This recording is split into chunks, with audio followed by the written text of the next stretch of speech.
Hello friends, good morning.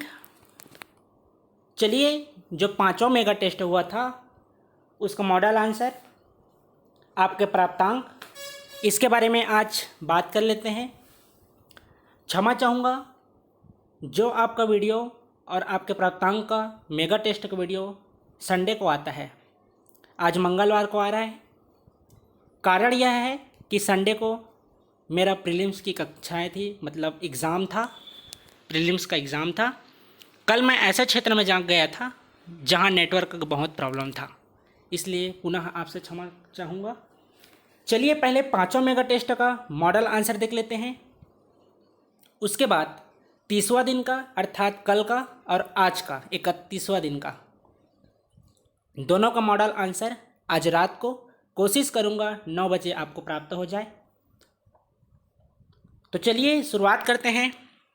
हाँ, अब बता दूं कि आज का प्रश्न अंतिम में देखेंगे, जब मॉडल आंसर आपके प्राप्तांक बता दूंगा, उसके बाद आज का प्रश्न आप नोट डाउन कर लीजिएगा, ठीक है। सभी ने, जितने छात्र ने भी सम्मिलित हुए हैं मेगा टेस्ट में, काफ़ी अच्छा आंसर राइटिंग किए हैं। कुछ छात्र हैं जिन्हें अभी तक शब्द सीमा नहीं पता है, तो उनको फीडबैक के माध्यम से बताया जा चुका है। जो आपको फीडबैक दिया गया है उसमें सुधार कीजिएगा, और अगले बार से जब भी मेगा टेस्ट हो उसमें और अच्छे से अपना प्रदर्शन कीजिएगा। मैं Deepak Sahu, CGPSC honey ten notes के यूट्यूब चैनल में आप सभी का स्वागत करता हूं। आज हम पांचों मेगा टेस्ट और मॉडल आंसर की बात करें तो 29वां दिन का शुरू करने जा रहे हैं। नंबर नोट डाउन कर लीजिए, कहीं कुछ डाउट रहेगा तो आप इस पर अपना डाउट क्लियर कर सकते हैं। मेरा नंबर है। तो चलिए आज का पहला प्रश्न से शुरुआत करते हैं।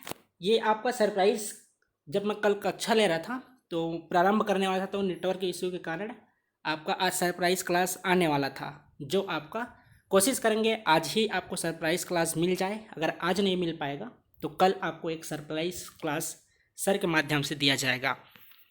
जो अभी तक हमारे चैनल में नए हैं, जैसे बहुत से छात्र का रजिस्ट्रेशन कुछ दिनों में हुआ है, जैसे शनिवार है, रविवार है, सोमवार है, तो उनको बता देता हूँ। प्रतिदिन आपको सुबह 9 से 10 के बीच प्रश्न वीडियो के माध्यम से प्राप्त होगा, जिसका मॉडल आंसर आपको रात को 9 से 10 के बीच प्राप्त होगा। आप जो लिखे रहेंगे वह आप व्हाट्सएप ग्रुप में शाम को 6 से 7 PDF बनाकर जमा करना है। सोमवार से लेकर शुक्रवार तक कोई शब्द सीमा नहीं रखी जाती थी, लेकिन सोमवार से कोशिश करेंगे नया सब्जेक्ट प्रारंभ करें। वहाँ आपका जो भी सब्जेक्ट प्रारंभ करिए, कोशिश है कि एक सब्जेक्ट आपका लोक प्रशासन का रहेगा, दूसरा सब्जेक्ट आप लोग कमेंट करके बता दीजिएगा, ठीक है। आगे बीच बीच में बताते रहूँगा। चलिए पहला प्रश्न से प्रारंभ करते हैं। पहला प्रश्न था, दमनच नृत्य को समझाइए 30 शब्द में। प्रश्न क्या था? दमनच नृत्य को समझाइए 30 शब्द में। उत्तर देख लीजिए। पहाड़ी कोरवा जनजाति में प्रचलित यह विवाह नृत्य के रूप में देखा जाता है। इस नृत्य में सभी आयु वर्ग के लोग भाग लेते हैं और पूरी रात्रि इसका आयोजन होता है, और इसे सबसे भयावह नृत्य कहते हैं। ये आपका प्रश्न पहला था। दमनच नृत्य को समझाइए 30 शब्द में आपको बताना था। तो मैं प्रत्येक बार उल्लेख करता हूँ कि 30 शब्द और 60 शब्द के प्रश्न में अधिक से अधिक आप तथ्य को शामिल कीजिए। तो इसमें देखिए क्या क्या तथ्य हैं। पहला तो देख लीजिए कि कौन से जनजाति में प्रचलित है, तो पहाड़ी कोरवा जनजाति में प्रचलित है। विवाह नृत्य है जो दमनच नृत्य है। और क्या विशेष है, तो यह सबसे भयावह नृत्य है। आप प्रीलिम्स का जब क्वेश्चन सॉल्व किए होंगे, आपको प्रत्येक संडे को क्वेश्चन सॉल्व कराया जाता है, तो उसमें इसका आप प्रश्न देखे होंगे। तो इसी बात को मैं प्रत्येक बार बोलता हूँ कि आप प्रीलिम्स का भी प्रश्न सॉल्व किया कीजिए। हम आपके लिए संडे को प्रतिदिन किसी न किसी सब्जेक्ट का क्वेश्चन सॉल्व करने का वीडियो लाइव क्लास के रूप में लेते हैं। पिछले बार हम पंचायती राज के लिए थे, अभी जो संडे को गया है, तो उसमें पंचायती राज व्यवस्था आपको आनी चाहिए, क्योंकि प्रीलिम्स के लिए भी महत्वपूर्ण है। अदर एग्ज़ाम जो वनडे एग्ज़ाम होता है हमारे छत्तीसगढ़ में, उसके लिए भी महत्वपूर्ण है, और बहुत ही आसान भाषा में समझाया गया है। अगर आप नोट्स बना लिए होंगे तब ठीक है, नहीं बनाए होंगे तो आप मेरे से SMS कर दीजिएगा। जो पहले आपको नंबर बताया हूँ उसमें आपको नोट्स मिल जाएगा। अगर नोट्स नहीं लेना चाहते हैं तो आपको चैनल में वीडियो भी मिल जाएगा, तो आप वीडियो देख देख कर भी नोट्स बना सकते हैं। ये आपका पहला प्रश्न था। सभी छात्र के प्राप्तांक बीच बीच में बताते जाऊंगा, एक साथ नहीं बता पाएंगे, तो एक दो प्रश्न होने के बाद जो टोटल छात्र सम्मिलित हुए थे उनका बीच बीच में हम उल्लेख करेंगे। तो अपना प्राप्तांक आप सुन लीजिएगा। देखिए, इस बार पीडीएफ कम जमा हुआ था क्योंकि हमारे जो अधिक छात्र थे वो मेंस इस साल देने वाले हैं एग्ज़ाम, तो उनका कहना था कि सर हम अब मेंस का तैयारी करेंगे। तो मैं भी उनको बोला था कि जी बिल्कुल आप मेंस का तैयारी कीजिए क्योंकि अभी मेंस महत्वपूर्ण है। दूसरा क्या है, अगरिया जनजाति का उल्लेख कीजिए। 30 शब्द में पूछा गया था कि अगरिया जनजाति का उल्लेख कीजिए। उत्तर क्या है, इन्हें घोड़ों से संबंध किया जाता है, पारंपरिक कार्य लौह अयस्क पिघलाने से जुड़ा हुआ है, इनका निवास क्षेत्र बिलासपुर एवं रायपुर जिला है, इनमें हिंदू परंपराओं और मान्यताओं का प्रभाव है, वेरियर एल्विन ने द अगरिया नामक किताब लिखी है।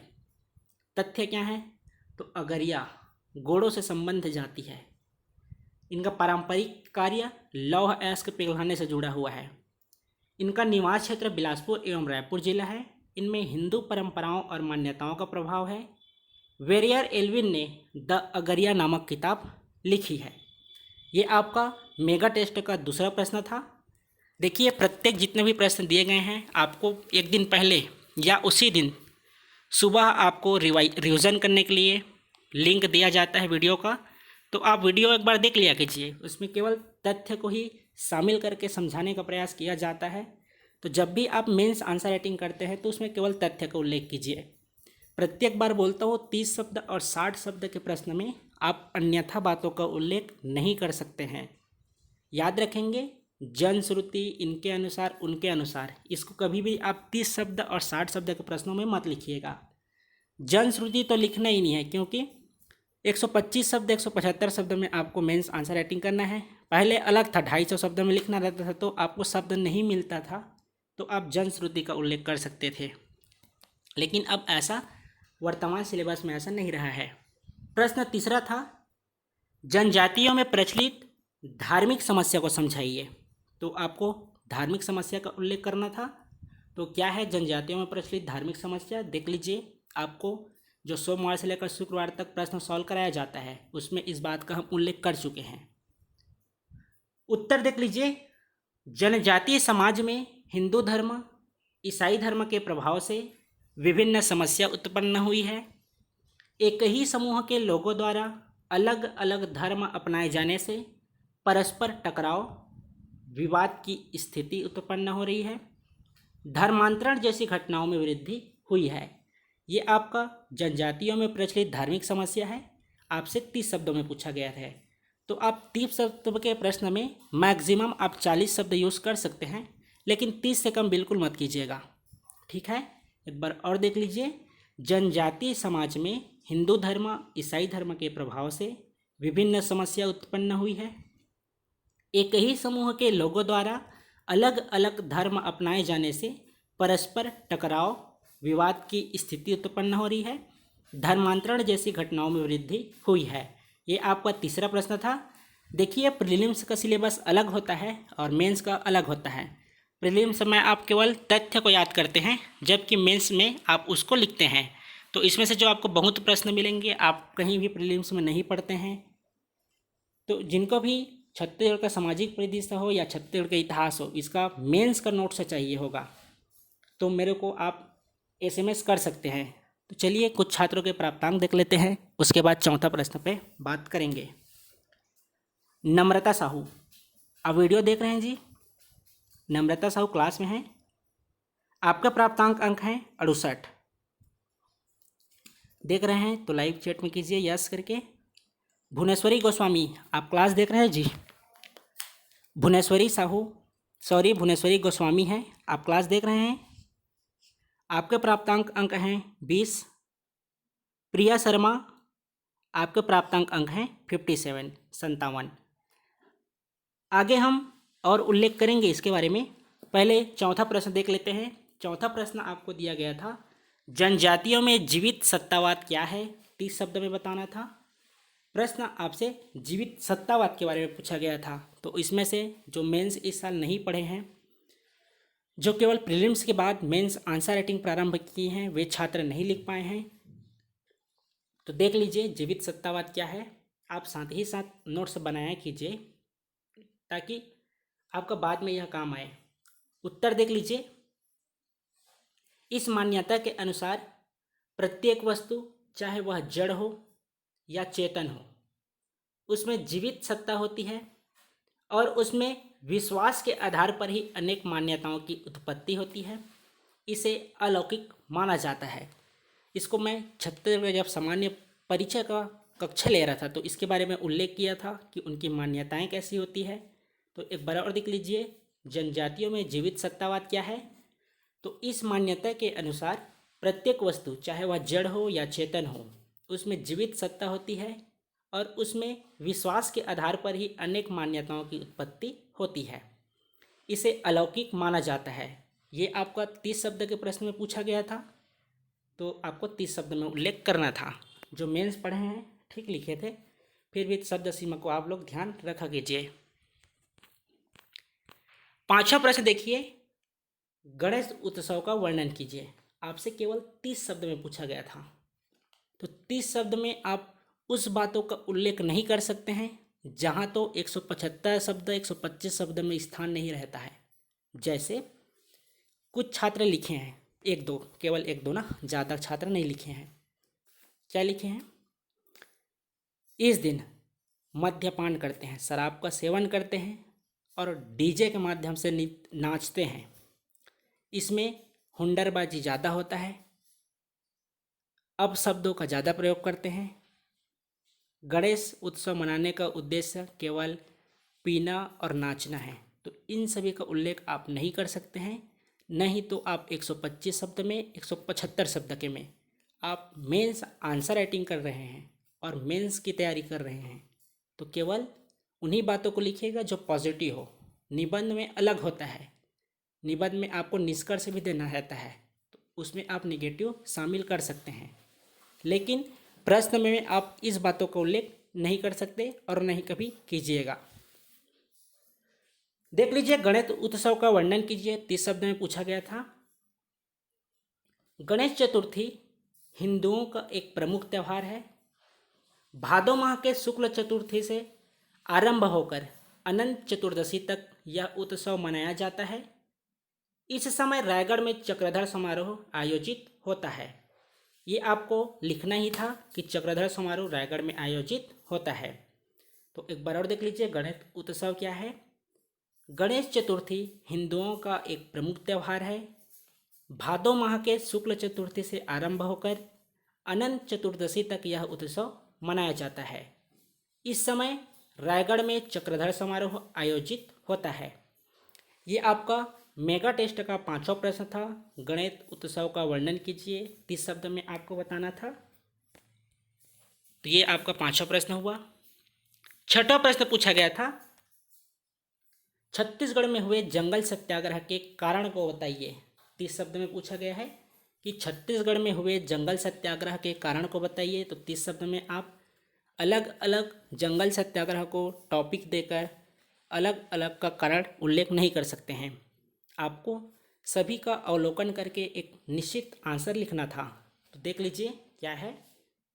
सविनय अवज्ञा आंदोलन के दौरान छत्तीसगढ़ में जंगल सत्याग्रह आरंभ किया गया। इसको केवल इसलिए हम शामिल किए हैं क्योंकि प्रीलिम्स में आपसे पूछा जाता है कि जो जंगल सत्याग्रह हुए हैं उस समय कौन सा आंदोलन चल रहा था। तो याद रखेंगे, सविनय अवज्ञा आंदोलन के दौरान छत्तीसगढ़ में जंगल सत्याग्रह आरंभ किया गया। जंगल सत्याग्रह का मुख्य उद्देश्य सरकार द्वारा लगाए गए जंगल की वस्तुओं पर अनुचित पाबंदी नियम को तोड़ना था, क्योंकि सरकार ने वन्य सामग्रियों के उपयोग पर प्रतिबंध लगा दिया था। ये आपका 30 शब्द में पूछा गया था कि छत्तीसगढ़ में हुए जंगल सत्याग्रह के कारण को बताइए। तो एक बार और देख लीजिए कि सविनय अवज्ञा आंदोलन के दौरान छत्तीसगढ़ में जंगल सत्याग्रह आरंभ किया गया। जंगल सत्याग्रह का मुख्य उद्देश्य सरकार द्वारा लगाए गए जंगल की वस्तुओं पर अनुचित पाबंदी नियम को तोड़ना था, क्योंकि सरकार ने वन्य सामग्रियों के उपयोग पर प्रतिबंध लगा दिया था। ये आपका छठा प्रश्न था मेगा टेस्ट का, 30 शब्दों में आपको बताना था।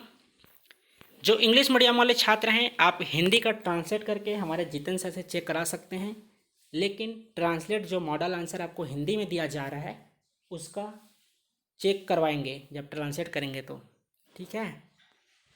अगला प्रश्न 7वां था, बीएनसी मिल आंदोलन का संक्षिप्त वर्णन कीजिए। तो आपको बीएनसी मिल आंदोलन के बारे में बताना था 30 शब्दों में। तो बहुत से छात्रों ने, जहां आपको 175 शब्दों में पूछा गया था, वहां आप 30 शब्द का उल्लेख किए हैं और 30 शब्द के प्रश्न में 175 जैसे शब्दों को उल्लेख किए हैं। तो पहले आप खुद डिसाइड कर लिया कीजिए कि आंसर कौन सा क्रमांक दे रहे हैं, ठीक है। 30 शब्द के प्रश्न में आप 30 शब्द का लिखना सीख लीजिए। 29वां दिन का आपको मॉडल आंसर दिया जा रहा है, कल आप 30वां दिन का आंसर राइटिंग किए हैं, आज आपको 31वां दिन का प्रश्न देंगे। तो आप तो सीख गए होंगे अभी तक। पुराने छात्र जो हमारे मतलब जो शुरू से लिखते आ रहे हैं, उनका आप आंसर चेक कर सकते हैं। जो टॉप 3 छात्रों का नाम भी बताऊंगा, उनका भी आप आंसर चेक कर लीजिएगा। ये लोग शुरू से लिखते आ रहे हैं और इनमें काफ़ी सुधार हो चुका है। चाहे हम अक्षर की बात करें या शब्द लिखने की शैली की बात करें, आप चेक स्वयं कर सकते हैं। आप जिस भी व्हाट्सएप ग्रुप पे होंगे, शायद उसी ग्रुप में उनका नाम आपको मिल जाए, क्योंकि मेंस आंसर राइटिंग का टोटल 5 हमारा बैच है। तो उसमें से सभी का एक साथ चेक करके आपको प्राप्तांक बताया जाता है। तो 7वां प्रश्न देखने से पहले कुछ छात्रों के प्राप्तांक देख लेते हैं। दिव्या सिंह, आपके प्राप्तांक अंक हैं 40। अरुण कुमार, आपके प्राप्तांक अंक हैं 55। कदम कुमारी, आपके प्राप्तांक अंक हैं 57। मधु नेताम, आपके प्राप्तांक अंक हैं 58। ये आपके 4 छात्र हुए। दिव्या सिंह, आपके प्राप्तांक अंक हैं 40। अरुण कुमार, आपके प्राप्तांक अंक हैं 55। कदम कुमारी, आपके प्राप्तांक अंक हैं 57। और मधु नेताम, आपके प्राप्तांक अंक हैं 58। और बहुत से छात्र हैं, इसी प्रकार से 2 प्रश्न 3 प्रश्न सॉल्व करने के बाद उल्लेख करते रहेंगे। चलिए 7वां प्रश्न पे आते हैं। बीएनसी मिल आंदोलन का संक्षिप्त वर्णन कीजिए। उत्तर देख लीजिए। छत्तीसगढ़ में मजदूर आंदोलन का एकमात्र केंद्र राजनांदगांव का बीएनसी मिल था, जिसमें बड़े पैमाने पर श्रमिक कार्य करते थे। जहां 1920, 1924, 1937 में मजदूर आंदोलन हुए हैं। ये आपका 30 शब्द का प्रश्न हुआ। जहां आपको बीएनसी मिल आंदोलन का उल्लेख करना था, तो आप तो पहले यह बता दिए कि यहाँ श्रमिक कार्य करते थे मजदूर। कारण बताए कि मजदूर आंदोलन हुआ था, कब कब हुआ है, 1920, 1924 और 1937। आप इसका भी उल्लेख कर दिए। इसके अलावा बताए कि राजनांदगांव में स्थित है, जहाँ मजदूरों का एकमात्र केंद्र था। तो ये आपका 30 शब्द के लिए उचित आंसर था। तो आप शब्द सीमा को भी ध्यान रखा कीजिए। एक बार और देख लीजिए बीएनसी मिल आंदोलन का संक्षिप्त वर्णन 30 शब्द में। छत्तीसगढ़ में मजदूर आंदोलन का एकमात्र केंद्र राजनांदगांव का बीएनसी मिल्स था, जिसमें बड़े पैमाने पर श्रमिक कार्य करते थे। जहां 1920, 1924, 1937 में मजदूर आंदोलन हुए हैं। ये आपका 7वां प्रश्न हुआ। 8वां प्रश्न दिया गया था, राजनांदगांव में बेगार विरोधी आंदोलन को बताइए। तो देखिए क्या था, आपको मैं कहानी के माध्यम से जो घटना घटित हुई थी उसका जब आपको सोमवार से लेकर शुक्रवार तक जहां मॉडल आंसर जारी करते हैं, उसमें जो घटना घटित हुई रहती है उसका मैं जहां आवश्यकता होता है उसके बारे में उल्लेख जरूर करता हूं। प्रीलिम्स की कक्षा में भी आपको उल्लेख करने को मिल सकता है। तो आप लोग रिवीजन का वीडियो देख लिया कीजिए कि वास्तव में घटनाएं क्या घटित हुई थी और आंसर राइटिंग में आप क्या लिखना था उसके बारे में आप मॉडल आंसर से चेक किया कीजिए।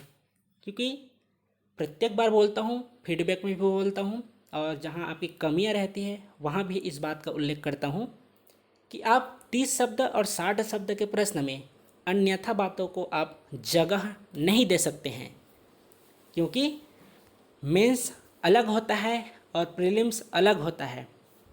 प्रीलिम्स में आपको ऑब्जेक्टिव मिलता है, 4 ऑब्जेक्टिव, तो आप वहाँ एक तुक्काबाजी भी करके सही लगा सकते हैं। कैसे? 2 ऑप्शन तो कट ही जाएगा, ये ए नहीं है, बी नहीं है, आपके पास 2 विकल्प बचते हैं, या तो सी होगा या डी होगा। तो वहाँ आप रिस्क ले सकते हैं, या तो सी को लगा के या तो डी को लगा के।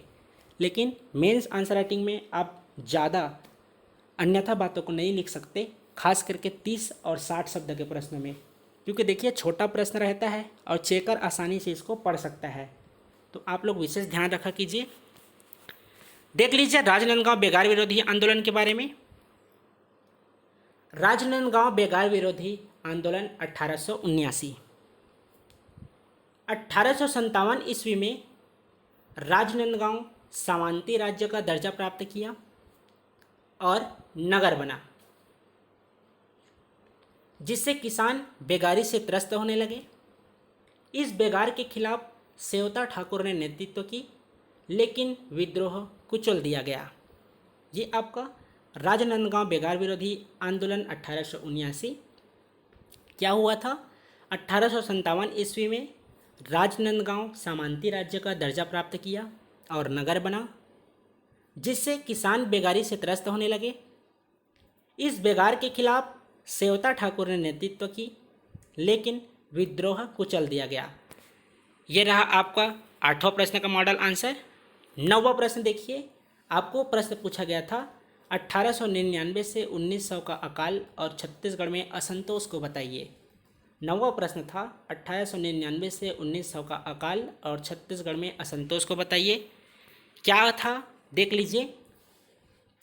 इसको देखने से पहले चलिए कुछ छात्रों के प्राप्तांक देख लेते हैं, उसके बाद आगे बात करेंगे। सतवंतिन मंडावी कक्षा देख रहे हैं जी आप। मॉडल आंसर देखिए, नोट्स बनाइए सभी, क्योंकि यही आपको आगे भविष्य में काम आएगा। यदि आप नोट्स नहीं बना पा रहे हैं तो अगर मॉडल आंसर का आपको नोट्स चाहिए होगा पीडीएफ के माध्यम से, तो आप मेरे को एसएमएस कर दीजिएगा। आपको देखिए छत्तीसगढ़ सामाजिक परिदृश्य, हम लगभग जितने टॉपिक हैं जो मुख्यतः छत्तीसगढ़ के सामाजिक परिदृश्य का है, हम सॉल्व कर चुके हैं। जो अभ्यारण्य है ये आपका भूगोल का पार्ट है, तो हम उसको भूगोल में सॉल्व करेंगे।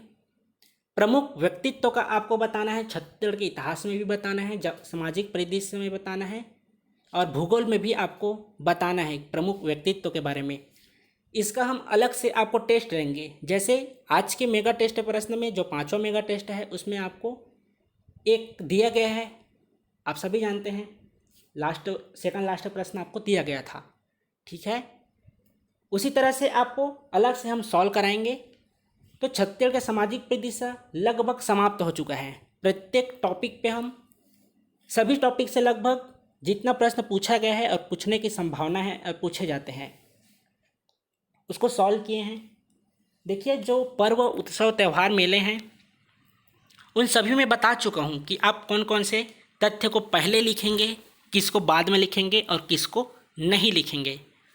तो मैं उम्मीद करता हूँ जो भी प्रश्न उसके जैसा आए तो आप जिस फॉर्मेट में आपको मैं आंसर लिखाया हूँ मॉडल आंसर के माध्यम से, आप उस तरह से लिखिएगा, निश्चित रूप से आपको अधिक अंक प्राप्त होंगे। तो याद रखेंगे, जब आपको स्थान के बारे में पूछा जाए तो स्थान का उल्लेख कीजिएगा, मेले के बारे में पूछा जाए तो केवल मेले का उल्लेख कीजिएगा, न कि मेले जब पूछा जाए तो कहीं देवी देवता यहाँ ये साक्ष्य प्राप्त हुए हैं, वहाँ साक्ष्य प्राप्त हुए हैं। और दूरियाँ बचाने से बचिएगा कि यहाँ से किलोमीटर उसका वहाँ तक इतना है, इन सभी से बच के रहिएगा। आप आंकड़ा कम प्रदर्शित कीजिएगा, अधिक से अधिक बच के रहिएगा इससे, ठीक है। उत्तर देख लीजिए क्या है। 1899 से 1900 ईस्वी में वर्षा के अभाव में यहाँ पर भीषण महामारी और अकाल पड़ा। लगातार वर्षा के अभाव में छत्तीसगढ़ के किसानों की कमर टूट गई। सरकार अकाल से ग्रस्त कृषकों की सहायता ठीक से नहीं कर पाई। इससे छत्तीसगढ़ के निवासियों में तीव्र असंतोष उत्पन्न हुई। ये जो घटना आपका 1899 से 1900 ईस्वी के बीच जो घटित हुई थी उसके बारे में है। देखिए इन सभी को आप प्रीलिम्स में नहीं पढ़ते हैं तो नोट्स बनाते जाइएगा। एक बार और देख लीजिए क्या हुआ था। 1899 से 1900 ईस्वी में वर्षा के अभाव में यहाँ पर भीषण महामारी और अकाल पड़ा। लगातार वर्षा के अभाव में छत्तीसगढ़ के किसानों की कमर टूट गई। सरकार अकाल से ग्रस्त कृषकों की सहायता ठीक से नहीं कर पाई। इससे छत्तीसगढ़ के निवासियों में तीव्र असंतोष उत्पन्न हुई। यह रहा आपका 9वां प्रश्न का मॉडल आंसर। 10वां प्रश्न आपसे दिया गया था, दक्षिण कौशल का वर्णन कीजिए 30 शब्दों में। प्रश्न क्या था? दक्षिण कौशल का वर्णन कीजिए 30 शब्दों में। तो देखिए, आपको दक्षिण कौशल के बारे में बताना था। नहीं, महाकांतार क्या है, दंडकारण्य क्या है, बीहड़ क्षेत्र क्या है, उत्तर कौशल क्या है। 30 शब्द का प्रश्न था। 30 शब्दों में ही केवल आपको दक्षिण कौशल का उल्लेख करना था। तो देख लीजिए क्या है दक्षिण कौशल का वर्णन में आपका 30 शब्द के लिए मॉडल आंसर। उत्तर देखिए, छत्तीसगढ़ का प्राचीन नाम दक्षिण कौशल था, न कि कौशल। याद रखेंगे, कौशल था। ठीक है। राजा दशरथ की भार्या कौशल्या इसी दक्षिण कौशल की राजकुमारी थी। कलचुरी शासक जाजलदेव के रतनपुर अभिलेख में दक्षिण कौशल नामक अंकित है। ये इस को भी ऐसे लिखिएगा। ठीक है, ये टाइपिंग मिस्टेक है। छत्तीसगढ़ का प्राचीन नाम दक्षिण कौशल था। राजा दशरथ की भार्या कौशल्या इसी दक्षिण कौशल की राजकुमारी थी। कलचुरी शासक जाजलदेव के रतनपुर अभिलेख में दक्षिण कौशल नाम अंकित है। यह रहा आपका 10वां प्रश्न का मॉडल आंसर। 11वां आपसे पूछा गया था, रहस्य का वर्णन कीजिए 60 शब्दों में। तो यह प्रश्न देखने से पहले कुछ छात्रों के प्राप्तांक देख लेते हैं। एच राज, ये शायद इंग्लिश मीडियम के हैं, इस तरह से अपना नाम लिखे हैं, H.राज, इंग्लिश मीडियम के छात्र हैं। आपका प्राप्तांक अंक हैं 8। चलिए, कम से कम आप शुरुआत किए हैं। अजय साहू, आपके प्राप्तांक अंक हैं 60, 60। और एच राज, आपके प्राप्तांक अंक 8 हैं। हिरेंद्र, आपके प्राप्तांक अंक हैं 65। निकिता, आपके प्राप्तांक अंक हैं 75। देखिए, प्रत्येक बार बोला जाता है कि जब भी आप PDF जमा करते हैं तो PDF में अपना नाम जरूर लिखा कीजिए। कॉपी में लिखना अलग बात है, कॉपी आपके पास रहेगा। कॉपी में नाम नहीं भी लिखेंगे तो कोई दिक्कत नहीं है, क्योंकि आपके घर से तो कोई चोरी कर नहीं सकते हैं, ताकि आप वहाँ से नाम नहीं मेरा है करके आप वापस ले सकते हैं। आप PDF में नाम ज़रूर लिखा कीजिए, इससे हमको भी आसानी होती है चेक करने में और नंबर बताने में। आगे बताऊंगा कि नाम क्या क्या हुआ है। और कोशिश किया कीजिए, जो इंग्लिश मीडियम वाले छात्र हैं आप लोग सामने में ENG लिख दिया कीजिए, क्योंकि इंग्लिश मीडियम वाले सर में हम लोग भी चेक करते हैं। इसे डबल टिबल वो डाउनलोड करना पड़ता है, अलग अलग सर चेक करते हैं। तो आप इंग्लिश वाले जो छात्र हैं ENG सामने में लिख दिया कीजिए। आपका आंसर इंग्लिश मीडियम के सर मैडम द्वारा ही चेक किया जाता है। क्या है रहस्य का वर्णन 60 शब्दों में देख लीजिए। रहस्य में श्री कृष्ण के जीवन के विभिन्न पक्षों को प्रस्तुत किया जाता है। इसकी प्रस्तुति में कृष्ण और कंस प्रमुख होते हैं। कदम्ब के वृक्ष के नीचे राधा कृष्ण की मूर्ति रखी जाती है और मंच के चारों ओर भी विभिन्न देवी देवताओं की प्रतिमाएं स्थापित किया जाता है। छत्तीसगढ़ में श्रवण रहस्य और सतनामी रहस्य प्रचलित हैं। रहस्य के प्रमुख कलाकारों में मंजला महाराज, केसरी सिंह प्रमुख हैं। ये आपके रहस्य का प्रश्न पूछा गया था, तो रहस्य के बारे में उल्लेख करना था। पहले शब्द सीमा को देखा कीजिए, प्रश्न को कम से कम 2 बार पढ़ा कीजिए कि प्रश्न आपसे क्या पूछ रहा है। रहस्य के बारे में पूछा गया था, न कि सवर्ण रहस्य क्या है, सतनामी रहस्य क्या है। इसका छात्र ज़्यादा उल्लेख कर दिए हैं, तो इससे बच कर रहा कीजिए। जितना शब्दों में प्रश्न पूछा जाए और जो प्रश्न पूछा जाए उसके बारे में लिखा कीजिए। एक बार और देख लीजिए, रहस्य क्या है। रहस्य में श्री कृष्ण के जीवन के विभिन्न पक्षों को प्रस्तुत किया जाता है। इसकी प्रस्तुति में कृष्ण और कंस प्रमुख होते हैं। कदम्ब के वृक्ष के नीचे राधा कृष्ण की मूर्ति रखी जाती है और मंच के चारों ओर भी विभिन्न देवी देवताओं की प्रतिमाएं स्थापित किया जाता है। छत्तीसगढ़ में सवर्ण रहस्य और सतनामी रहस्य प्रचलित हैं। रहस्य के प्रमुख कलाकारों में मंझला महाराज, केसरी सिंह प्रमुख हैं। ये रहा आपका 11वां प्रश्न। रहस्य का वर्णन कीजिए। देखिए, आपको 30 शब्द के प्रश्न, 10 प्रश्न दिए गए थे 30 शब्द के। क्यों दिया गया था ऐसा?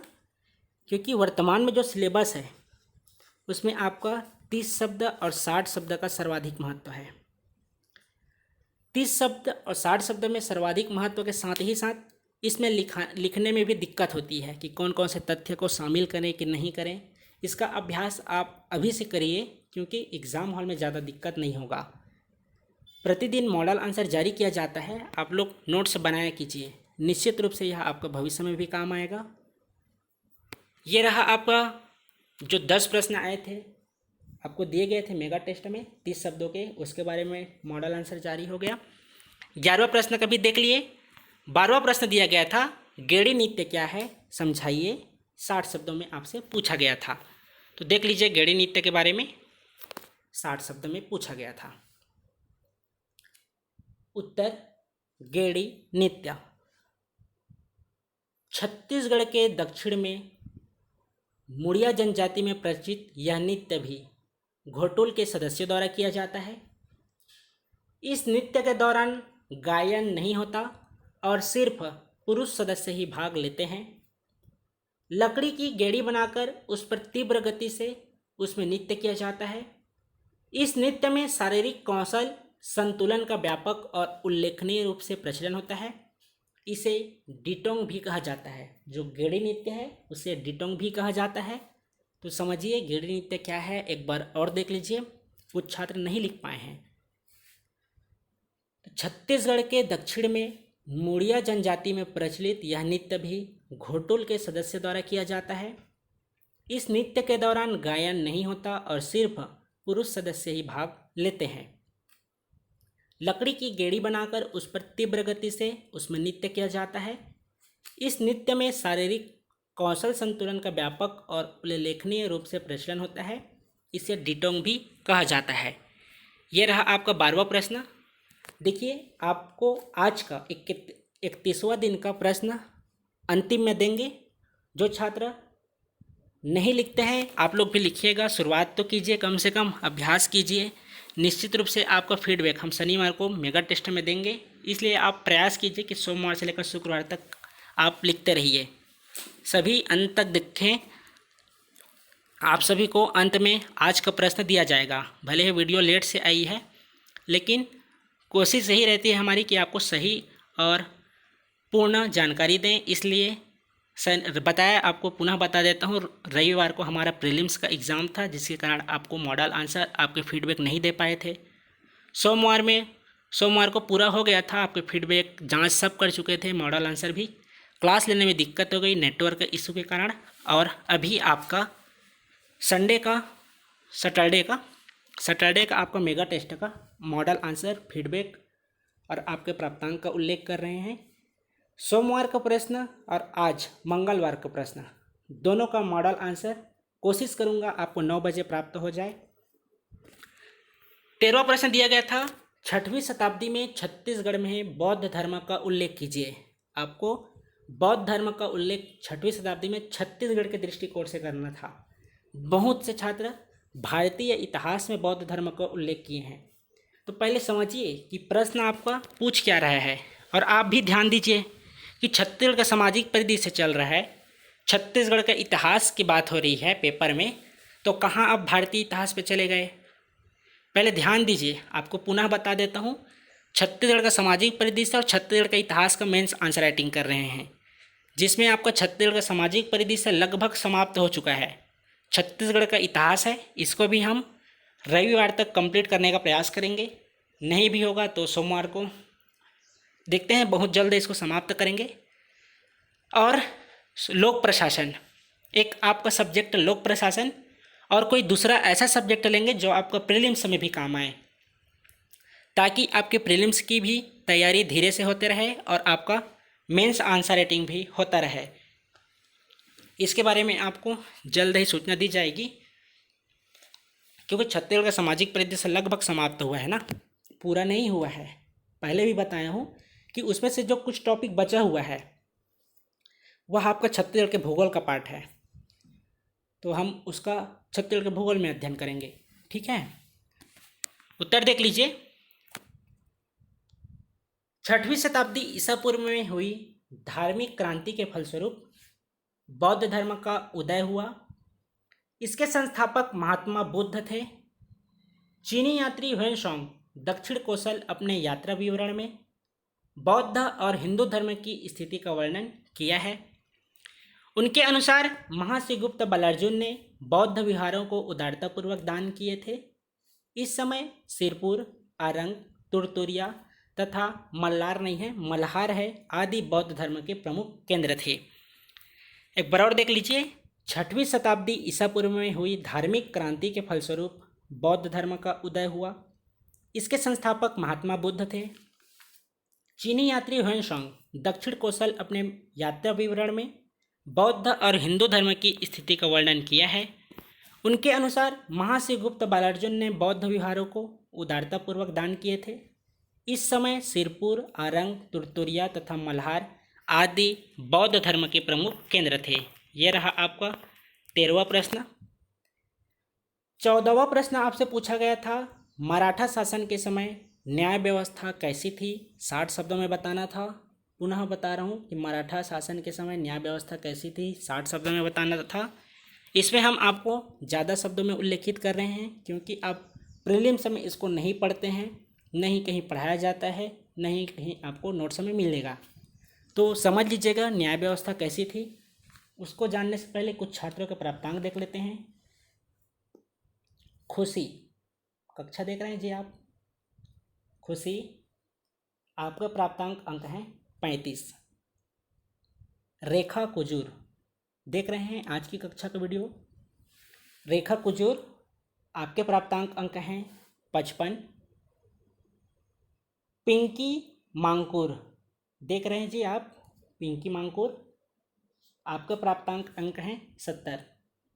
देखिए हमारे बहुत से छात्र नए हैं जो प्रीलिम के साथ साथ मेंस आंसर राइटिंग कर रहे हैं, तो आपको बता दूं आपको निश्चित रूप से एक बार में भी सफलता मिल सकती है, लेकिन कंडीशन अलग अलग है। पहला कंडीशन क्या है? आपको प्रीलिम्स की पूरी जानकारी पहले सिलेबस की होनी चाहिए कि आखिर क्या क्या सिलेबस में है। प्रीलिम्स का तैयारी जब आप पढ़ते हैं, चाहे हमारे वीडियो के माध्यम से पढ़ें या खुद आप कुछ भी नोट्स रखे होंगे उसके माध्यम से पढ़ें, पहला अध्ययन तो जरूरी है। अध्ययन के साथ साथ दूसरा जरूरी है कि आप क्वेश्चन भी सॉल्व कीजिए। हम इसीलिए आपको संडे को प्रश्न सॉल्व कराते हैं, जिसमें हमारे प्रीलिम्स के भी छात्र रहते हैं और मेंस के भी छात्र रहते हैं। तो आप लोग तैयारी कीजिए और संडे को टेस्ट दीजिए। इस बार छत्तीसगढ़ का आपको पंचायती राज व्यवस्था एवं नगरीय निकाय व्यवस्था के महत्वपूर्ण केवल एक पार्ट का प्रश्न दिया गया था। कम से कम 4 से 5 क्लास होंगी उनकी, जहां आपको छत्तीसगढ़ का पंचायती राज व्यवस्था एवं नगरीय निकाय व्यवस्था पूर्णतः समाप्त हो जाएगा। आपको बता देता हूं छत्तीसगढ़ का महत्व हमारे CGPSC जो प्रीलिम्स और मेंस होता है उसके लिए सर्वाधिक महत्वपूर्ण है। प्रीलिम्स में ज़्यादा महत्वपूर्ण इसलिए है क्योंकि पूरे के पूरे 50 प्रश्न आते हैं छत्तीसगढ़ से। 50 प्रश्न आपके GS से रहते हैं, तो आप 50 प्रश्न को अच्छे से तैयारी कीजिए, क्योंकि यहीं से आपको प्रीलिम्स तय होता है कि निकलेगा कि नहीं निकलेगा, जिसमें आपको छत्तीसगढ़ का आप इतिहास पढ़ा भी चुके हैं और क्वेश्चन भी सॉल्व करा चुके हैं। आप चैनल में जाकर देख लीजिएगा। छत्तीसगढ़ की जनजातीय व्यवस्था, इसकी भी पूरी कक्षाएं हो चुकी है, प्रश्न भी सॉल्व कर चुके हैं। आप लोग चैनल में जाकर सॉल्व कर लीजिएगा। छत्तीसगढ़ का भूगोल अभी आपका चल रहा है, तैयारी कीजिए, वह भी आपके लिए महत्वपूर्ण है। छत्तीसगढ़ के भूगोल को भी पढ़ते रहिए, उसके साथ ही साथ टेस्ट भी देते रहिए। ये तो हुआ आपका प्रीलिम्स की रणनीति, एक सब्जेक्ट का छत्तीसगढ़ वाला पार्ट का 50 नंबर का। आप साथ ही साथ मेंस की भी तैयारी कीजिए, क्योंकि अभी नोटिफिकेशन नहीं आया है। नोटिफिकेशन आने के बाद आप निश्चित रूप से प्रीलिम्स की तैयारी और ज़्यादा तैयारी करना प्रारंभ कर दीजिएगा। चलिए पहले न्याय व्यवस्था के बारे में देख लेते हैं, आगे और उल्लेख कर लेंगे इसके बारे में। मराठा शासन के अंतर्गत न्याय के निर्वाह के लिए न तो निश्चित अदालतें थी न ही निश्चित नियम, यह थी सुधार लेंगे। मराठा शासन काल में न्याय अधिकारी के रूप में गोटिया, पटेल, कमाविजदार, सूबेदार समय समय पर न्याय प्रदान करते थे। न्याय के लिए कोई निश्चित पद्धति नहीं थी। दीवानी और फौजदारी मामलों के लिए अलग अलग न्यायालयों का अभाव था। न्याय के क्षेत्र में भेदभाव की नीति भी प्रचलित थी। यदि कोई ब्राह्मण किसी निम्न श्रेणी के व्यक्ति की हत्या कर दे तो उसके लिए अपराधी को जुर्माने की सजा दी जाती थी, परंतु इसके विपरीत यदि निम्न वर्गीय व्यक्ति किसी ब्राह्मण की हत्या कर देता था तो उसे मृत्युदंड की सजा दी जाती थी। जांच पड़ताल का भी अपूर्ण एवं असंतोषजनक था। ये आपका था 14वां प्रश्न, मराठा शासन के समय न्याय व्यवस्था कैसी थी। देखिए आपसे 60 शब्दों में पूछा गया है, लेकिन हम आपको मॉडल आंसर में 100 से 125 शब्द के बारे में उल्लेख कर रहे हैं, क्योंकि यह जो छोटा प्रश्न दिखता है उसे ज़्यादा शब्दों में आपसे पूछा जाता है कि आप किस तरह से इसको डील करेंगे, किस तरह से आप इसको लिखेंगे। तो इसको लिख लीजिएगा न्याय व्यवस्था को, क्योंकि आपको कहीं इस तरह से आपको प्राप्त नहीं होगा। एक बार और देख लीजिए। मराठा शासन के अंतर्गत न्याय के निर्वाह के लिए न तो निश्चित अदालतें थी न ही निश्चित नियम। मराठा शासन काल में न्याय अधिकारी के रूप में गौटिया, पटेल, कमाविजदार, सूबेदार समय समय पर न्याय प्रदान करते थे। न्याय के लिए कोई निश्चित पद्धति नहीं थी। दीवानी और फौजदारी मामलों के लिए अलग अलग न्यायालयों का अभाव था। न्याय के क्षेत्र में भेदभाव की नीति भी प्रचलित थी। यदि कोई ब्राह्मण किसी निम्न श्रेणी की व्यक्ति की हत्या कर दे तो उसके लिए अपराधी को जुर्माने की सजा दी जाती थी, परंतु इसके विपरीत यदि निम्न वर्गीय व्यक्ति किसी ब्राह्मण की हत्या कर देता था तो उसे मृत्युदंड की सजा दी जाती थी। जांच पड़ताल का ढंग भी अपूर्ण एवं असंतोषजनक था। ये रहा आपका 14वां प्रश्न। 15वां प्रश्न देख लीजिए। महारसिया का मामला क्या था। इसको जब मैं सोमवार से लेकर शुक्रवार तक, जिस दिन भी आपको महारसिया का प्रश्न दिया गया था, वहाँ इसका जो घटित घटनाएं हुई थी उसके बारे में बताया था। उसी प्रश्न को आपको यहाँ 60 शब्दों में पूछा गया है। तो देख लीजिए महारसिया का मामला क्या था,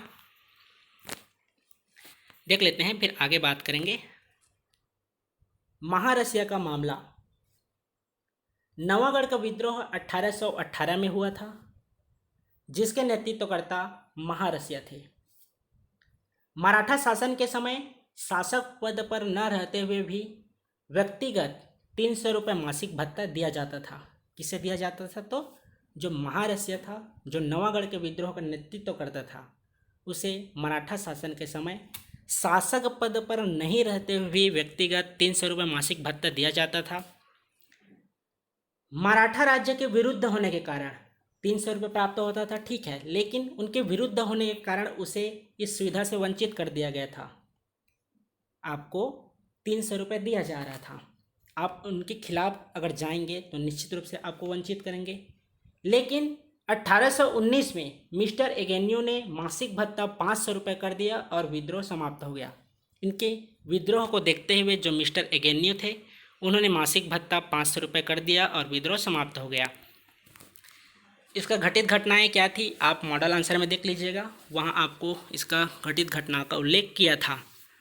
देख लीजिए महारसिया का मामला एक बार और, फिर कुछ छात्रों के प्राप्तांक देखने लगेंगे। नवागढ़ का विद्रोह 1818 में हुआ था, जिसके नेतृत्वकर्ता महारसिया थे। मराठा शासन के समय शासक पद पर न रहते हुए भी व्यक्तिगत 300 रुपये मासिक भत्ता दिया जाता था। मराठा राज्य के विरुद्ध होने के कारण उसे इस सुविधा से वंचित कर दिया गया। 1819 में मिस्टर एगेन्यू ने मासिक भत्ता 500 रुपये कर दिया और विद्रोह समाप्त हो गया।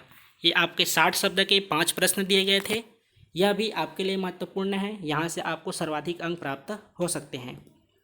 देखिए आपको 8 प्रश्न दिया गया था जनौला का। जितने भी पीडीएफ आए थे लगभग केवल 60% ही छात्र जनौला का आंसर लिख पाए हैं। इसका मतलब यह है आप केवल ओवर कॉन्फिडेंस में हैं कि जो आप लिख रहे हैं वही सही है, जो आप पढ़ रहे हैं वही सही है। तो आपको अवगत करा दूं, यह आप ओवर कॉन्फिडेंस आपका ज़्यादा हो गया है, उसको कम कीजिए। जितना प्रश्न दिया जाता है यह सब आपके विगत वर्ष में पूछे गए प्रश्न हैं, तो मॉडल आंसर भी आप लोग मिलान किया कीजिए। सोमवार से लेकर शुक्रवार तक जितना आपका शनिवार को पीडीएफ आता है मेगा टेस्ट में, जैसे आपका आप देखेंगे सोमवार से लेकर शुक्रवार तक अगर 20% पीडीएफ आता है, वहीं आपका मेगा टेस्ट में 40% आता है। इसका कारण केवल एक चीज़ है कि आपको फीडबैक प्राप्त होता है। तो देखिए, आप मॉडल आंसर से भी चेक किया कीजिए सोमवार से लेकर शुक्रवार तक जो छात्र लिखते हैं। हमारे बहुत से छात्र हैं जो लिखते हैं और चेक भी करते हैं, आपको उनका नोट्स अभी शेयर कर सकता हूँ, बना रहे हैं प्रॉपर रूप से मॉडल आंसर का, और आप उनके प्राप्तांक भी देख लीजिएगा। आपको 20 प्रश्न दिए गए थे, 21 प्रश्न दिए गए थे जनौला को लेके, उसमें से केवल आपके 5 या 6 प्रश्न ही रिपीटेड हैं, जो आपको सोमवार से लेकर शुक्रवार तक अभी तक जितने भी दिन पूछे गए हैं पहले दिन से 28वें दिन तक, उसमें से केवल 5 से 6 प्रश्न ही थे। बाकी आपके जो 15 प्रश्न थे नवीन और नवीनतम प्रश्न थे। तो आप यह भी नहीं कह सकते कि वे मॉडल आंसर का लिखे हैं।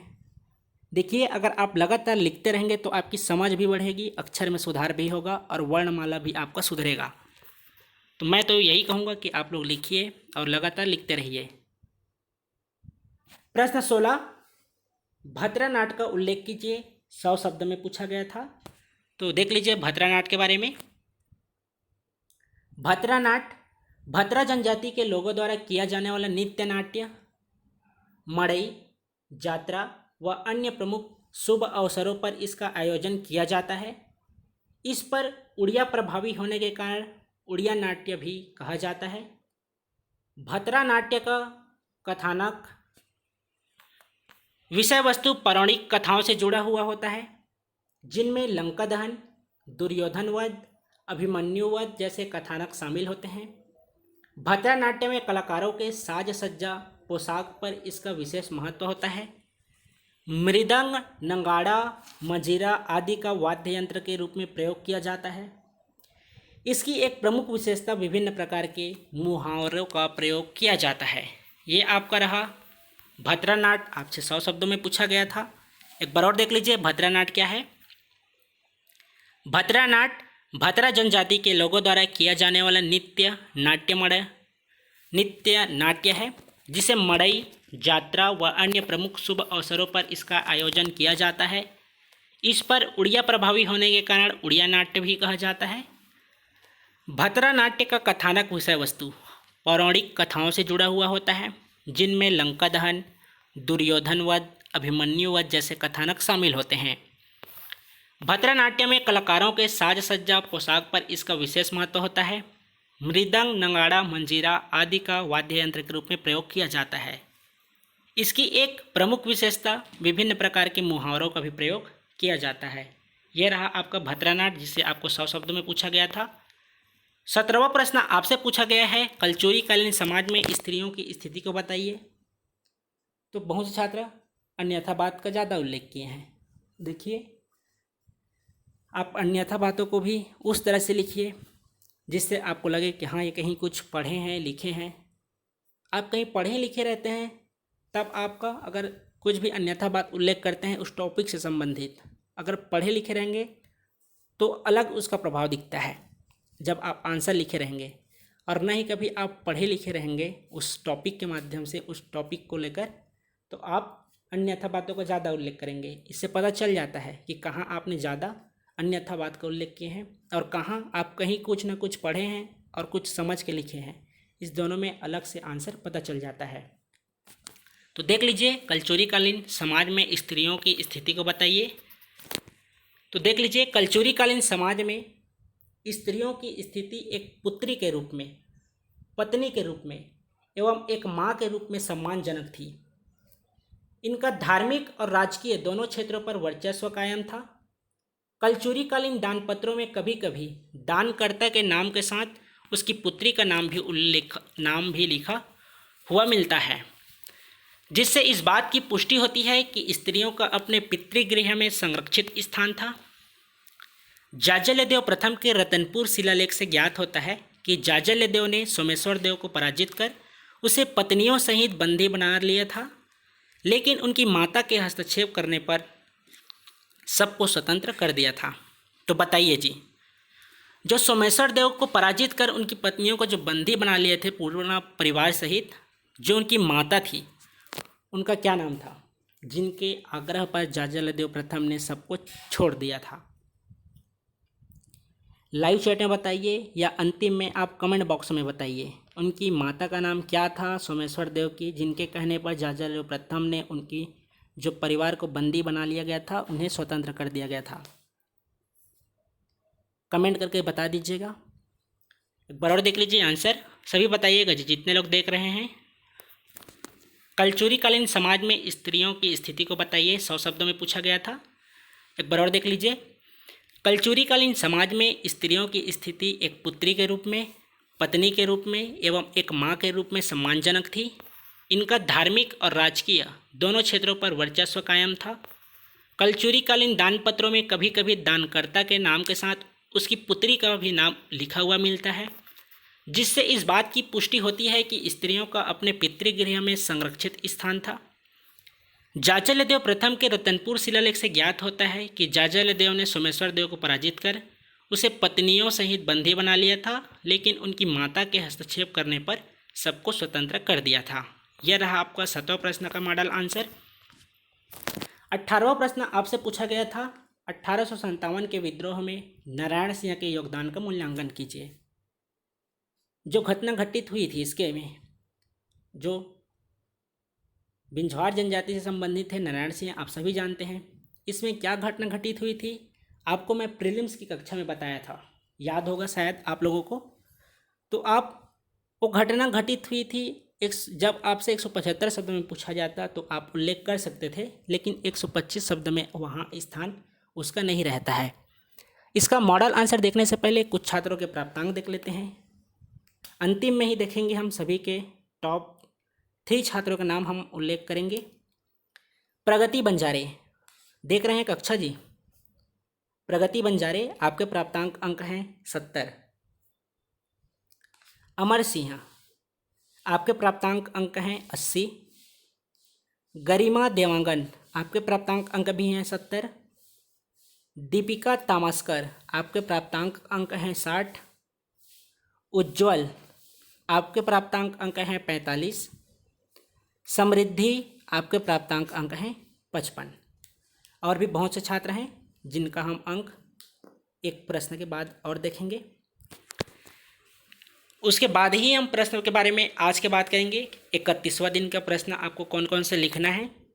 प्रश्न 18वां है, 1857 के विद्रोह में नारायण सिंह के योगदान का मूल्यांकन कीजिए। 125 शब्दों में आपसे पूछा गया था। देख लीजिए, वीर नारायण सिंह बिंझवार जनजाति से संबंधित थे, जिन्होंने 1830 ईस्वी में जमींदारी की बागडोर संभाली।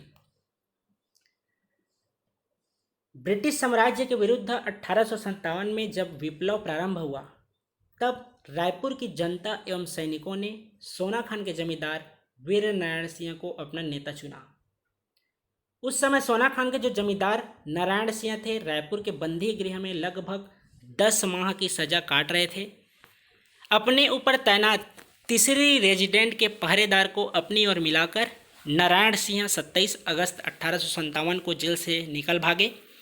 लेफ्टिनेंट स्मिथ ने 1 दिसंबर 1857 को सोना खान पर आक्रमण कर दिया, लेकिन नारायण सिंह के 500 बंदूकधारियों की एक बड़ी सेना ने अपने कुशल नेतृत्व से पीछे लौटने को स्मिथ को मजबूर कर दिया। स्थितियां अंततः कुछ ऐसी बनी कि 5 दिसंबर 1857 को नारायण सिंह रायपुर पहुंचा और डिप्टी कमिश्नर मिस्टर इलियट के सामने आत्मसमर्पण कर दिया, जिन्हें 10 दिसंबर 1857 को रायपुर के चौराहों पर सरेआम फांसी की सज़ा दी गई। ये आपके 125 शब्द के प्रश्न थे। प्रश्न क्या था? 1857 के विद्रोह में नारायण सिंह के योगदान का मूल्यांकन कीजिए। 125 शब्दों में पूछा गया है।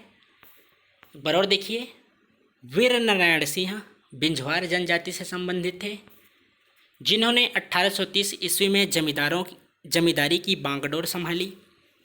ब्रिटिश साम्राज्य के विरुद्ध 1857 में जब विप्लव प्रारंभ हुआ तब रायपुर की जनता एवं सैनिकों ने सोना खान के जमींदार वीर नारायण सिंह को अपना नेता चुना।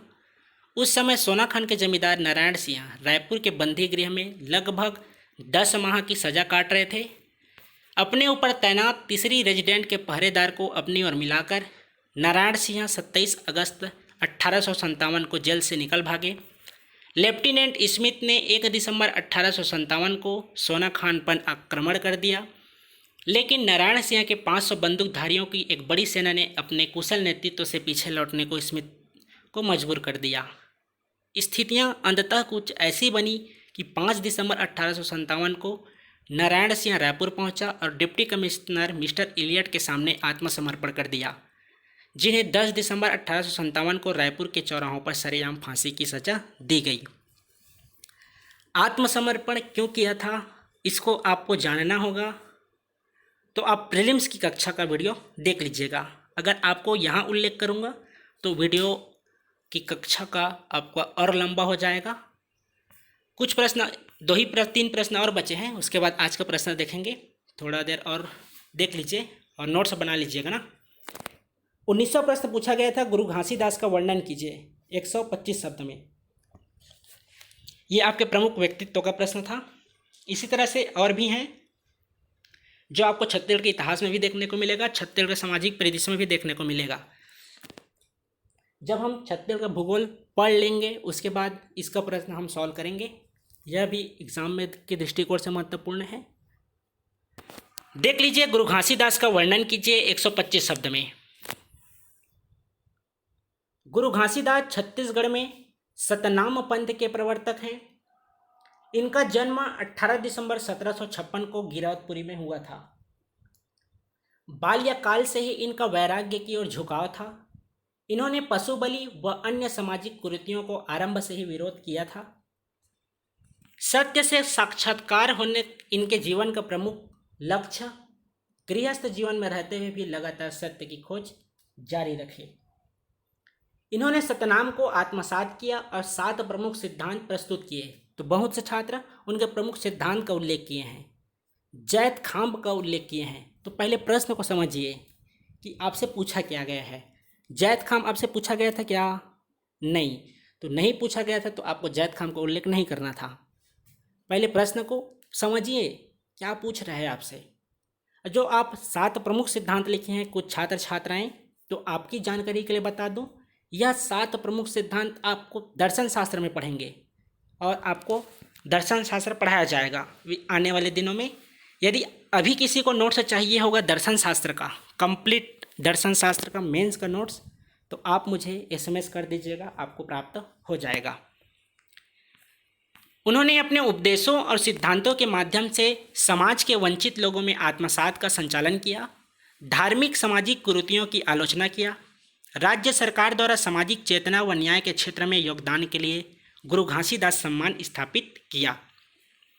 देखिए, दर्शन शास्त्र की कक्षाएं और वीडियो, जो कक्षा का वीडियो है, इसको समझाने में तो आपको थोड़ा लेट लगेगा और यह आने वाले दिनों में कभी भी हो सकता है। अभी वर्तमान में किसी को चाहिए होगा दर्शन शास्त्र का नोट्स, जो एग्ज़ाम के दृष्टिकोण के लिए महत्वपूर्ण है, केवल मेंस के लिए, जहां आपको कहीं भी अन्यथा बात का उल्लेख नहीं मिलेगा। अब किसी भी जो लेखक रहते हैं, संकलनकर्ता का आप नोट्स देखेंगे, उनका अलग होता है, कहानी वहानी अन्यथा बातों का ज़्यादा उल्लेख किए रहते हैं। अगर आपको सटीक आंसर चाहिए होगा दर्शन शास्त्र का तो आप मुझे SMS कर दीजिएगा, आपको प्राप्त हो जाएगा। देख लेते हैं एक बार और, गुरु घासीदास का वर्णन कीजिए 125 शब्द में पूछा गया था। गुरु घासीदास छत्तीसगढ़ में सतनाम पंथ के प्रवर्तक हैं। इनका जन्म 18 दिसंबर 1756 को गिरौदपुरी में हुआ था। बाल्यकाल से ही इनका वैराग्य की ओर झुकाव था। इन्होंने पशु बलि व अन्य सामाजिक कुरीतियों को आरंभ से ही विरोध किया था। सत्य से साक्षात्कार इनके जीवन का प्रमुख लक्ष्य। गृहस्थ जीवन में रहते हुए भी लगातार सत्य की खोज जारी रखे। इन्होंने सतनाम को आत्मसात किया और 7 प्रमुख सिद्धांत प्रस्तुत किए।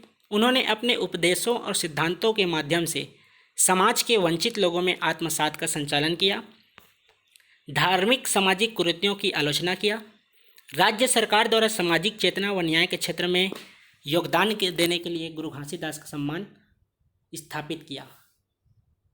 आप सभी CGPSC की तैयारी कर रहे हैं, सभी तैयारी कर रहे हैं, तो बताइए गुरु घासीदास सम्मान इस साल किन्हें दिया गया है?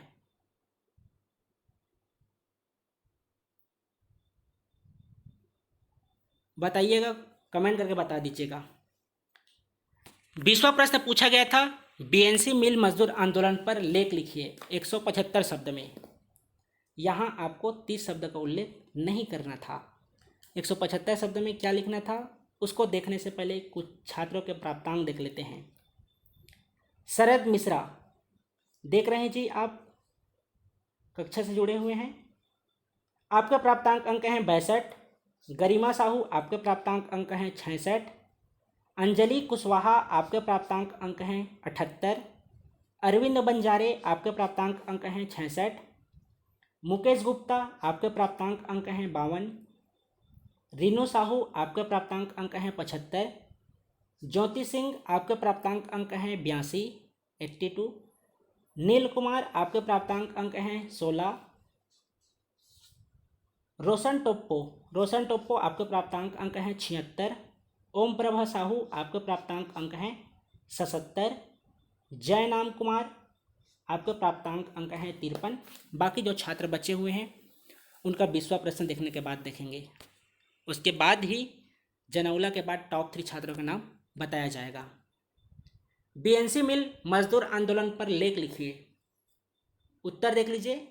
ठाकुर प्यारेलाल सिंह ने असंगठित मजदूरों को संगठित करके एक सशक्त संगठन की स्थापना की और संगठन के माध्यम से कुछ प्रमुख मांगें रखी, जिसमें मजदूरों की कार्य करने समय सीमा निर्धारित की जाए, वेतन में वृद्धि की जाए और कार्य करने की स्थिति में सुधार की जाए। ये आपको पृष्ठभूमि बनाकर लिखना था, क्योंकि देखिए 175 शब्द के प्रश्न थे। ठाकुर प्यारेलाल सिंह ने असंगठित मजदूरों को संगठित करके एक सशक्त संगठन की स्थापना की और संगठन के माध्यम से कुछ प्रमुख मांगें रखी, जिसमें मजदूरों की कार्य करने समय सीमा निर्धारित की जाए, वेतन में वृद्धि की जाए और कार्य करने की स्थिति में सुधार की जाए। प्रथम चरण में आंदोलन 1920 में हुआ था। कब कब हुआ है आप सभी जानते हैं, 1920, 1924 और 1937। तो देख लीजिए, प्रथम चरण में आंदोलन 1920 में हड़ताल प्रारंभ की गई, जो लगभग 36 दिनों तक चली। आपको कहीं कहीं 37 दिन भी मिल सकता है, लेकिन जो प्रीलिम्स की कक्षा का वीडियो का प्रश्न सॉल्व किए होंगे उनको पता है विकल्प में आंसर 36 दिन को ही लिया गया है, तो आप भी 36 दिन ही उल्लेखित कीजिएगा। मान लीजिए वनडे एग्जाम में पूछा जाता है और 36 अगर विकल्प में ना दिया हो, तब आप 37 को आंसर लेंगे। ठीक है। 1920 में हड़ताल प्रारंभ की गई, जो लगभग 36 दिनों तक चली।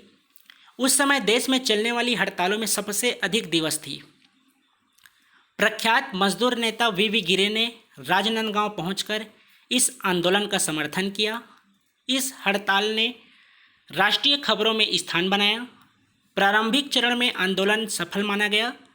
मजदूरों की वेतन वृद्धि, कार्य करने की समय सीमा में कटौती हुई। ये आपका प्रथम चरण में जो आंदोलन हुआ था 1920, उसके बारे में। द्वितीय चरण में आंदोलन देख लीजिए 1924। 1924 में हड़ताल पुनः आरंभ हो गया। इस चरण में आंदोलन आक्रामक रहा। पुलिस ने आंदोलनकारियों के खिलाफ कठोर कार्यवाही किया। ठाकुर प्यारेलाल को दोषी करार दिया गया तथा पुनः राजनांदगांव से निष्कासित कर दिया। यह आंदोलन मालिक और मजदूरों के मध्य समझौता के साथ समाप्त हुआ। तो यह रहा आपका द्वितीय चरण में आंदोलन 1924 के बारे में, कि 1924 में हड़ताल पुनः आरंभ हो गया। इस चरण में आंदोलन आक्रामक रहा। पुलिस ने आंदोलनकारियों के खिलाफ कठोर कार्यवाही किया। ठाकुर प्यारेलाल को दोषी करार दिया गया तथा पुनः राजनांदगांव से निष्कासित कर दिया। यह आंदोलन मालिक और मजदूरों के मध्य समझौता के साथ समाप्त हुआ। तृतीय चरण देखिए 1937 में जो हुआ था, लगभग 11 माह उत्पादन बंद रहा तथा 600 से भी अधिक श्रमिकों को निष्कासित कर दिया गया। अगर इसको नहीं लिखेंगे तो भी चल जाएगा, डायरेक्ट लिखिएगा। लगभग कुछ दिनों के लिए उत्पादन बंद रहा कुछ श्रमिकों को निष्कासित भी कर दिया गया।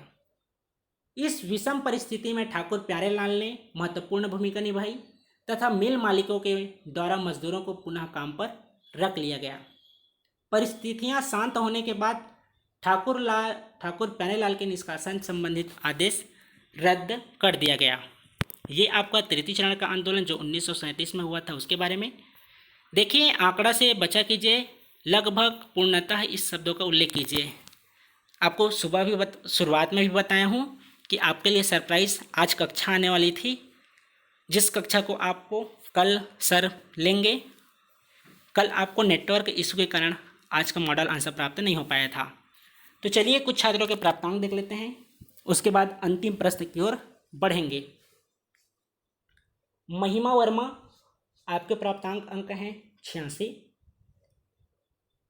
वैशाली कुरमालकर, आपके प्राप्तांक अंक हैं 85। मनीषा सोनी, आपके प्राप्तांक अंक हैं 60। देखिए, जिसके बारे में उल्लेख करना चाह रहा था, ये दो छात्र हैं, शायद बैच 5 में है, बैच 5 में है, नाम नहीं लिखे हैं, शायद गुमनाम है। इनका प्राप्तांक अंक है 65। इसी तरह एक और बेनाम जय बादशाह हैं जिनका नाम नहीं लिखा गया था पीडीएफ में, इनका प्राप्तांक अंक है 40। तो देखिए, प्रत्येक दिन आपको बोला जाता है, वीडियो के माध्यम से भी बोला जाता है, और जब आपको आपके व्हाट्सएप ग्रुप में जिसमें भी शामिल होंगे वहाँ उल्लेखित किया जाता है कि अपना नाम जरूर लिखा कीजिए पीडीएफ में। नाम उल्लेखित कीजिएगा। पहला जो पीडीएफ था उसका आपका प्राप्तांक अंक 65 है, दूसरा जिसमें नाम उल्लेखित नहीं है आपका प्राप्तांक अंक 40 है। छविलाल, आपके प्राप्तांक अंक हैं 65। मेडुल राजकुमारी, आपके प्राप्तांक अंक हैं 75। आरती, आपके प्राप्तांक अंक हैं 50। सतवंतिन मंडावी, आपके प्राप्तांक अंक हैं 60, इसको देख चुके हैं। कुछ छात्रों के प्राप्तांक और बचे। रीति भारती, आपके प्राप्तांक अंक हैं 85। शेष छात्रों के प्राप्तांक हम चलिए एक और देख लीजिए। मनीषा सोनी, आपके प्राप्तांक अंक हैं 60। तो चलिए पहले 21वां प्रश्न देख लेते हैं, उसके बाद जो और बचे छात्र हैं उनका नाम देख लेंगे, अंक देख लेंगे। उसके बाद टॉप 3 छात्रों का नाम देखने के बाद आज का प्रश्न आप नोट डाउन कीजिएगा। चलिए सभी लाइव चैट में आ जाइए और आंसर का जवाब दीजिए। आपसे जनाउला शुक्रवार को पूछा गया था, 8 जनाउला। तो कम से कम जो प्रश्न आपको पहले से बता दिया जाता है कि यह आपको मेगा टेस्ट में पूछा जाएगा, बहुत से छात्र नहीं लिखे हैं, इसके कारण उनका 8 अंक ऐसे ही कम हो गया है। आप अगर 8 अंक लिखते, मतलब 8 प्रश्न को लिखते तो 8 अंक ज़्यादा प्राप्त होता। चलिए बताइए, करिया बैला बैठा थे, लाल बैला भागा थे, क्या होगा इसका उत्तर? छत्तीसगढ़ी जनावला था। करिया बैला बैठा थे, लाल बैला भागा थे, इसका आंसर हो जाएगा आगी। दूसरा पूछा गया था, माई ला सुता दे, पीला ला हला दे। दूसरा आपसे पूछा गया था, माई ला सुता दे, पीला ला हला दे, क्या होगा? इसका उत्तर है सिल लोढ़ा। ठीक है, ग्रामीण क्षेत्र वाले जानते ही होंगे सिल लोढ़ा क्या है। अगला छत्तीसगढ़ी चनावला था, बचपन हरा बुढ़ापा लाल, टिप के परत में बिगड़ के हाल, क्या होगा? बचपन हरा बुढ़ापा लाल, टिप के परत में बिगड़ के हाल, इसका आंसर है मिर्च। अगला पूछा गया था, एक ठन ठेकली में लुल्लू पिला, जेला खाइन मई पिला, इसका आंसर आपको बताना था। एक ठन ठेकली में लुल्लू पिला, जेला खाइन मई पिला, तो इसका आंसर हो जाएगा नारियल। अगला आपसे पूछा गया था, बड़े घर के छोकरी घर घर जाए, 3 दिन ऐसे था चौथे दिन रिसाए, बताइए इसका आंसर क्या होगा?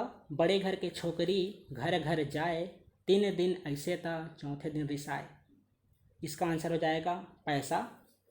न खसर न पसर मैल चाटे भारी, अजरा गजरा पानी लेके करे उजियारी, पुनः बोल रहा हूँ, न खसर न पसर मैल चाटे भारी, अजरा गजरा पानी लेके करे उजियारी, तो इसका उत्तर क्या हो जाएगा? साबुन।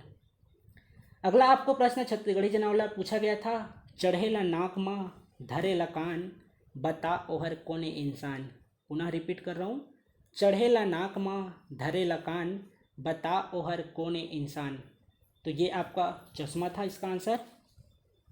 अंतिम प्रश्न आपसे पूछा गया था, एक ठी गोड़ माँ सौ ठी घुंघरू, एक ठी गोड़ माँ सौ ठी घुंघरू, तो इसका आंसर क्या हो जाएगा? मूंगफली। ठीक है, ये रहे आपके मेगा टेस्ट में 21 प्रश्न पूछे गए थे, 99 अंक टोटल हो रहे थे, एक अंक आपके अक्षर पे दिया गया था। इस तरह से जो मेगा टेस्ट 5वां था, टोटल 100 अंक के प्राप्तांक अंक थे, टोटल कुल अंक 100 अंक थे। तो आइए देख लीजिए टॉप 3 छात्रों के नाम। पहले तीसरे अंक की बात करते हैं, फिर सेकंड रैंक की बात करेंगे, फिर फर्स्ट। तीसरा स्थान प्राप्त करते हैं ज्योति सिंह। ज्योति सिंह आपके प्राप्तांक अंक हैं 82। आपको बहुत बहुत बधाई कि आप तीसरा स्थान पे हैं। दूसरे स्थान पर 2 हैं, प्रीति भारती 85 अंक, वैशाली कुरमलकर 85 अंक। प्रथम स्थान पर हैं महिमा वर्मा 86 अंक। 100 में ये लोग 86, 85, 85 और 82।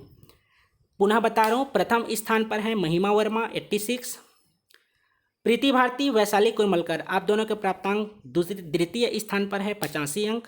अगर होंगे तो लाइव चैट में बताइए, आप दोनों को भी बहुत बहुत बधाई।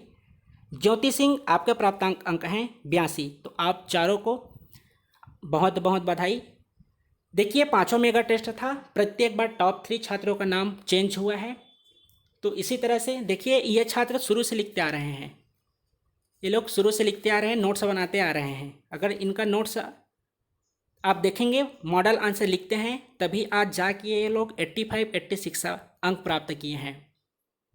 पहले से बता देता हूँ, ये 21 प्रश्न आपको किसी भी मॉडल आंसर में नहीं मिला है, केवल 5 से 6 प्रश्न आपको मिलेंगे, लेकिन प्रतिदिन लिख रहे हैं, इसलिए उनकी समझ आगे बढ़ चुकी है, इसलिए आज वे 86 और 85 प्राप्तांक प्राप्त किए हैं। ये रहा टोटल मेगा टेस्ट का रिजल्ट, प्रश्न का मॉडल आंसर, प्राप्तांक और टॉप 3 छात्रों के नाम के बारे में। अगर आपको छत्तीसगढ़ का सामाजिक परिदृश्य, छत्तीसगढ़ का इतिहास, दर्शन शास्त्र, भारतीय इतिहास सभी का प्रीलिम्स या मेंस का नोट्स चाहिए होगा, तो दिए हुए नंबर पर आप प्राप्त कर सकते हैं। इसके अलावा आप आज देख लीजिए 29वां दिन का मॉडल आंसर जारी हो गया है। 29 दिन के बाद 2 है और कल आपको 30वां दिन का प्रश्न दिया गया था, आज 31वां दिन का। अगर किसी को मॉडल आंसर भी चाहिए होगा तो भी आप इस नंबर से प्राप्त कर सकते हैं। चलिए आज का प्रश्न लिखिए। चलिए सभी लिखिए, पहला प्रश्न लिखिए, बोलो। चलिए लिखिए जी। चलिए सबसे पहले तो 31वां दिन के जो प्रश्न मेंस आंसर राइटिंग है उसमें CGPSC हैंड रिटन नोट्स का आज 31वां दिन का प्रश्न देखने जा रहे हैं। तो मैं दीपक साहू आप सभी का स्वागत करता हूं। पहला प्रश्न है आज का, होम रूल लीग का छत्तीसगढ़ पर प्रभाव। होम रूल लीग का छत्तीसगढ़ पर क्या प्रभाव पड़ा था? पहला प्रश्न है, होम रूल लीग का छत्तीसगढ़ पर क्या प्रभाव पड़ा था? आपको बताना है, शब्द सीमा नहीं है। ये आपका पहला प्रश्न हुआ, होम रूल लीग का छत्तीसगढ़ पर क्या प्रभाव पड़ा। दूसरा लिखिए, रायपुर राजनीतिक परिषद। दूसरा लिखिए, रायपुर राजनीतिक परिषद का उल्लेख कीजिए। 31वां दिन का दूसरा प्रश्न है, रायपुर राजनीतिक परिषद का उल्लेख कीजिए। तीसरा प्रश्न लिखिए, रोलेक्ट एक्ट 1919 का छत्तीसगढ़ में क्या प्रभाव हुआ। तीसरा प्रश्न है, रोलेक्ट एक्ट का 1919 का छत्तीसगढ़ में क्या प्रभाव हुआ। चौथा प्रश्न है, खिलाफत आंदोलन 1919 का छत्तीसगढ़ में क्या प्रभाव हुआ। चौथा प्रश्न है, खिलाफत आंदोलन 1919 का छत्तीसगढ़ में क्या प्रभाव हुआ। ये आप लोगों को अभी लगभग देखिए 12 बजने को है, 12 बज भी गया है। तो आप लोग इन 4 प्रश्नों को 6 बजे तक लिख लीजिएगा। केवल 4 प्रश्न देते हैं, आज लेट हो गया है प्रश्न आने में, क्षमा चाहूँगा। इस आपको कल का 30वां दिन और आज का 31वां दिन, इसका मॉडल आंसर आपको 9 बजे प्राप्त हो जाएगा। तो जाइए आप सभी लिखिए। प्रश्न अगर नहीं लिखे होंगे तो पुनः लिखिए। पहला प्रश्न था, होम रूल लीग का छत्तीसगढ़ पर प्रभाव बताइए। पहला प्रश्न है आज का। दूसरा है रायपुर राजनीतिक परिषद का वर्णन कीजिए। तीसरा रोलेक्ट एक्ट 1919 का छत्तीसगढ़ में क्या प्रभाव हुआ। चौथा खिलाफत आंदोलन 1919 का छत्तीसगढ़ में क्या प्रभाव हुआ। ये आपके प्रमुख 4 प्रश्न हैं, तो जाइए आप सभी लिखिए। किन्हीं को भी किसी भी सब्जेक्ट का नोट्स चाहिए होगा तो दिए हुए नंबर पर SMS कर सकते हैं। मिलते हैं फिर शाम को 6 बजे। आप PDF जमा कीजिएगा, 9 बजे मॉडल आंसर के साथ। धन्यवाद।